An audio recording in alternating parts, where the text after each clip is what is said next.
When did you know it would be your life? When I was 4. When you were 4. How did it happen?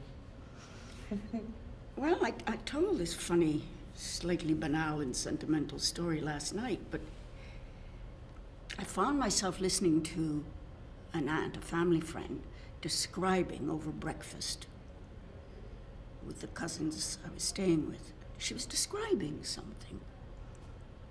And she kept saying, "Oh, c'était tellement beau, tellement beau. It was so beautiful, it was so beautiful." And it was the oddest thing. I felt my eyes filling with tears, and I was hiding them from the others. Not that they were, they were busy with their pancakes.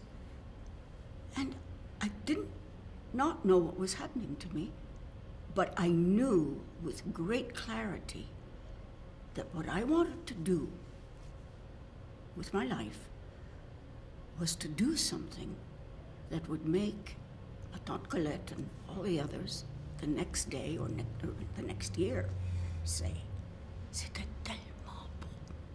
It was so beautiful. Isn't that weird? Isn't that odd little grain of sand going into that little brain? It's wonderful because you have done it many times over. I have. Well, I hope so. But what was great about it, I think, it makes you perhaps, I don't know if I was a difficult little girl to be around. I certainly had a focus.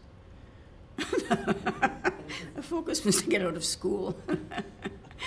Because the first place I went to with this desperate need was a ballet school. And so I always knew what I wanted. And then from ballet, I went into the words.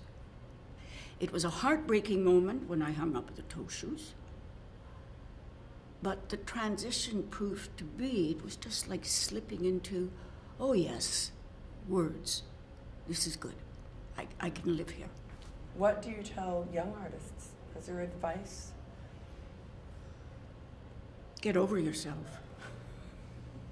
I wish somebody had said that to me earlier, although there was an elegant way of receiving that information. Stanislavski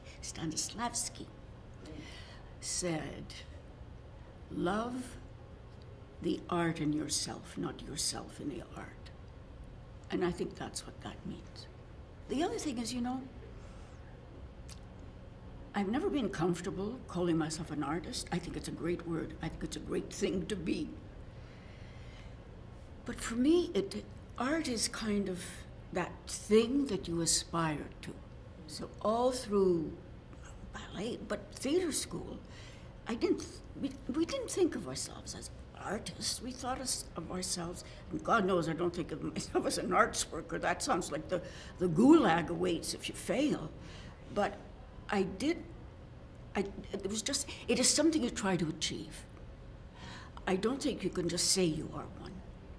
Still, although getting this is sort of like getting the Good Housekeeping seal of approval, isn't it? It says I am. It says you're an artist. But it's to me, you strive for it. You can't just say that because you put on a play, acted in one, directed one, that you have created art. It takes so many factors to come together. But you keep striving.